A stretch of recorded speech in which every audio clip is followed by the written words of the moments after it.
Hello friends, today we configure TP-LINK router model TL-WR845N series. First, open your browser and type by default IP address 192.168.0.1 and press enter. Your first login page is open. You put your password and type again for confirm password and click on start. Now your configuration page is open. Now click on next button for continue. Now you select your time zone as per your country and click and next for continue.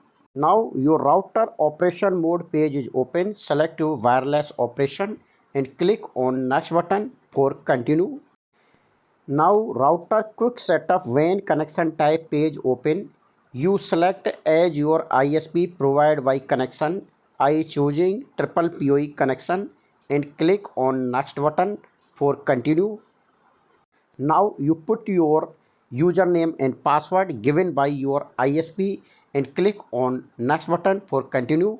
Wireless configuration page open. You put your SSID name and select now your country name. Then you put your wireless password and click on next button for continue.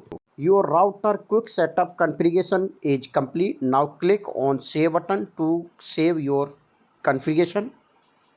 Please like my video and share my video. Please subscribe my channel. Thank you to watch my video.